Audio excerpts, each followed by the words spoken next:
This of course leads us to the ancient personal assessment. Once you talk about spiritual direction, now we have to talk about how do we assess how that looks in everybody's individual lives.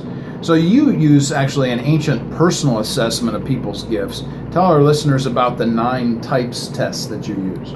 Yeah, this is something I learned about 4 years ago in my spiritual direction class.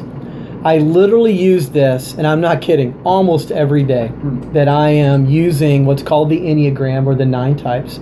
It goes back to 1230 AD. Wow. We really don't know the exact where it came from. It's picked up every once in a while and talked about, but in the last probably 20, 25 years, it's really grown and blossomed. You've had different groups of people, believers and non-believers, take it and use it. So you can use it in business, spiritual conversation, just different aspects of personality types. But the Enneagram, the 9 types that I practice, are from a Christ-centered perspective. And one of the unique things that the Enneagram came out of was a religious context. So each of the 9 types are assigned a sin with them.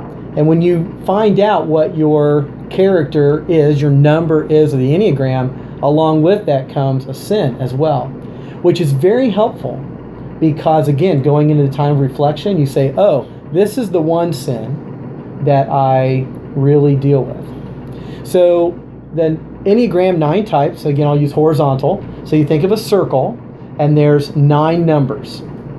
Each of those have a certain characteristic. It represents your motivations. It represents what your strengths, your weaknesses, what your sin is. It also represents how you work with other people. And so if you can picture that circle again, so if you are a 7, you have an 8 and a 6 on either side of you, and that is what's called your wing. Now your wing is kind of like whether you're left-handed or right-handed. So if you pick up a glass of water left or right hand, that's your go-to. So if you're 7 with an 8 wing, you're a 7, but you kind of pull from your 8. And you can pull from your 6, but that's not your dominant, though you can do that. So as I work with people, I give them an assessment. I walk through it. They identify what their number is, what their wing is, and then I walk through them the 9 levels. So the vertical part is, there is at the bottom an unhealthy number, an average number, and then a healthy number. So it's important for each person to identify where they're at, and then is to determine how to grow into that. Now, a side note to this that I've learned the last 4 years is this. What the Enneagram is helpful for, like any personality test, it affirms who I am and helps me realize who I am not. Because in American culture, we really like to try to be other people. Well, God created you to be you. And you have a unique set, gifts, talents, abilities, and experiences that are yours. And He wants you and has called you to live that out.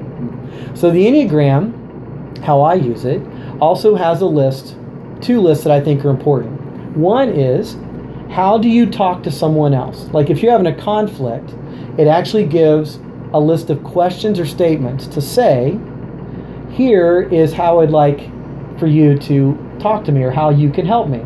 So a person who is a 6 is a loyalist, and they have a lot of fear, especially with authority, okay?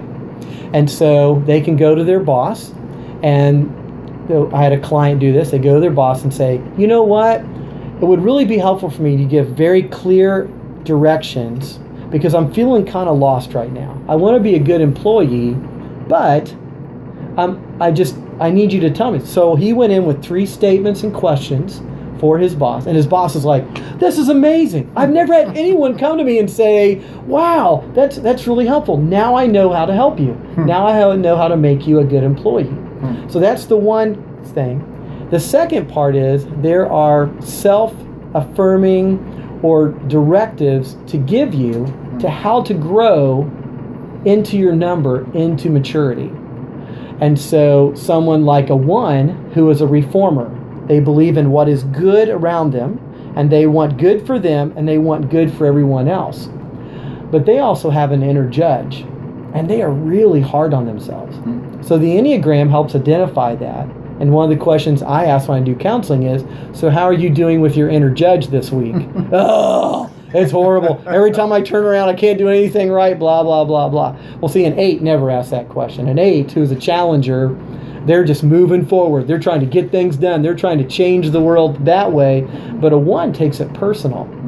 So each one of these numbers helps you understand your motivation. It helps you to move away from something that's probably controlled your life and really move you into a life that is flourishing and growing. And so I have found it to be one of many tools that I use to help people identify who they are and literally to help them to grow to the next step.